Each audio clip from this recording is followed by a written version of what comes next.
қай халықта, қай уақытта болмасын, халқымыз ұрпақ тәрбиесіне аса мән беріп, жас ұрпақты ұлттың болашағы деп білген. Отбасында, балабақшаның да, мектептің де алға қойған мүддесі бір. Ол заман талабына сай ұрпақ тәрбиелеу.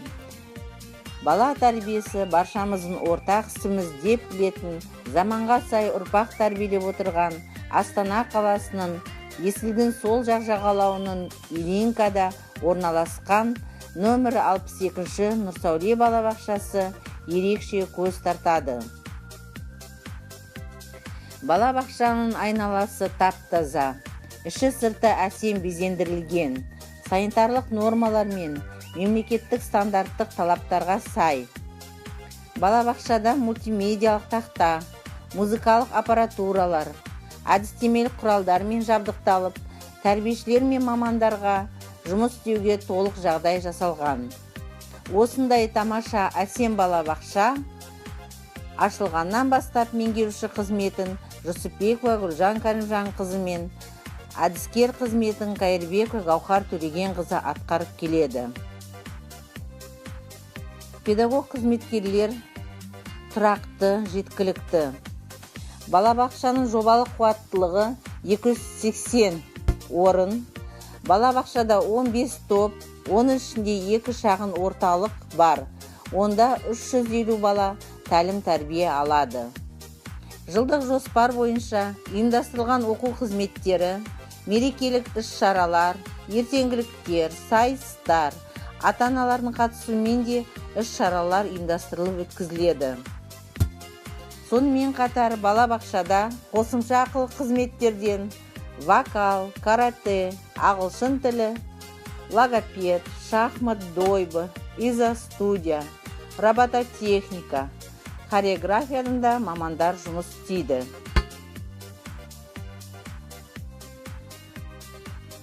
Топтарда тәрбиешілер балалардың жас ерекшеліктеріне байланысты шынықтыру шараларын, таңертеңгілік жаттығулар, ұйқыдан тұрғанда, күннің екінші жартысында таза ауада жаттығулар, денсаулық сақтау технологиясы бойынша нүктелі массаждар, сонымен қатар жұқпалы аурулардың алдын алуға арналған сауықтыру жұмыстары да жүргізіледі. Номер 62-ші Нұрсәуле балабақшасы бүгінгі таңда Астана қаласының 95 балабақшалар арасында мониторингтік көрсеткіші бойынша 20-шы орында.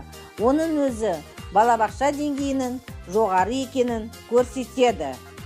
Салауатты өмір салты кластері бағытымен серіктес балабақшалар арасында тәжірибе алмасу мақсатында білім беру үрдісінде денсаулық сақтау компоненттерін ұйымдастыру атты семинар-практикум жоғары деңгейде өткізіліп, Қазақстан телеарнасының Таңшолпан бағдарламасында көрсетілді және білім беру жаңғырту орталығынан грамотамен марапатталды. Қалалық сайыстарға ата-аналар да белсенді қатысады.